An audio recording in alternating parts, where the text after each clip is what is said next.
ಅವರಿಗೆ ನಮಸ್ತೆ.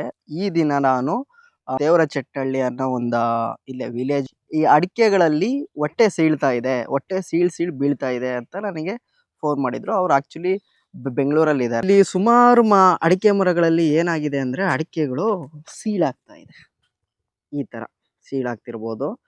ಇಲ್ಲಿ ನೋಡ್ಬೋದು ನೀವು, ಈ ಮರದಲ್ಲಾಗಿದೆ, ಈ ಮರದಲ್ಲಾಗಿದೆ, ಈ ಮರದಲ್ಲಾಗಿದೆ. ಹೇಳ್ತಾ ಹೋದ್ರೆ ಸುಮಾರು ಮರದಲ್ಲಾಗಿದೆ. ಇಲ್ಲಿ ನೋಡ್ಬೋದು ನೀವು, ಕಾಯಿನಲ್ಲಿ ಸ್ವಲ್ಪ ಭಾಗ ಸ್ವಲ್ಪ ಸೀಳಾಗಿರೋ ಗುರುತಿದೆ. ಓಕೆನಾ?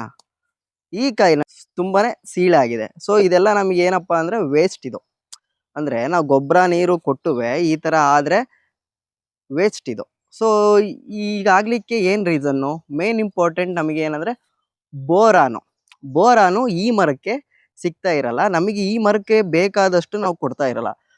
ಆ ಕಾರಣಕ್ಕೂ ಈ ತರ ಆಗುತ್ತೆ. ಮತ್ತೆ ಪೊಟ್ಯಾಷ್ ಅಂಶ ಕಮ್ಮಿ ಆದಾಗ್ಲೂ ಈ ರೀತಿ ಆಗುತ್ತೆ.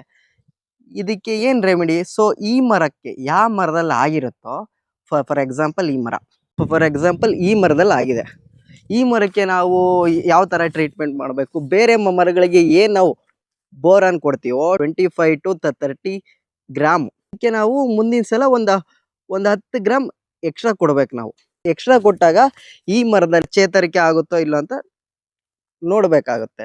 ಅಥವಾ ಏನಂದ್ರೆ ಪೊಟ್ಯಾಶ್ ಈ ಮರಕ್ಕೆ ಏನಾದ್ರು ಕಮ್ಮಿ ಆಗಿದ್ರೆ ಒಂದೊಂದ್ಸಲ ಏನಾಗುತ್ತೆ ಅಂದ್ರೆ ಲೇಬರ್ಸ್ ಇರ್ತಾರಲ್ಲ, ಅವರು ಮಿಸ್ ಆಗಿ ಒಂದೊಂದು ಮರ ಬಿಟ್ಟಿರ್ತಾರೆ. ಮಿಸ್ ಆಗಿ ಇಂಟೆನ್ಷನ್ಲಿ ಏನು ಬಿಟ್ಟಿರಲ್ಲ, ಮಿಸ್ ಆಗಿ ಬಿಟ್ಟಾಗ ಸೊ ಈ ರೀತಿ ಆಗುತ್ತೆ. ಇಲ್ಲಿ ನೋಡಿ, ಈ ಮರದಲ್ಲೂ ಆಗಿತ್ತೆ, ಅಕ್ಕಪಕ್ಕನೇ ಆಗಿದೆ. ಅಂದ್ರೆ ಇದನ್ನ ಇಂಟೆನ್ಷನ್ಲಿ ಇಷ್ಟು ಮರಗಳಲ್ಲಿ ಅವ್ರು ಬಿಟ್ಟಿರಲ್ಲ.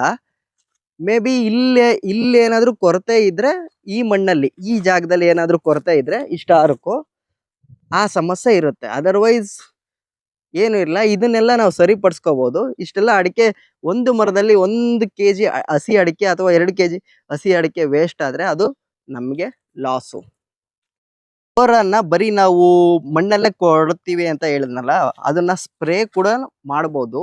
1 ಲೀಟರ್ಗೆ 0.2 ಗ್ರಾಮ್ ಅಷ್ಟು ನಾವು ಬೋರಾಕ್ಸ್ನ ನಾವು ಸಿಂಪರಣೆ ಮಾಡಬಹುದು.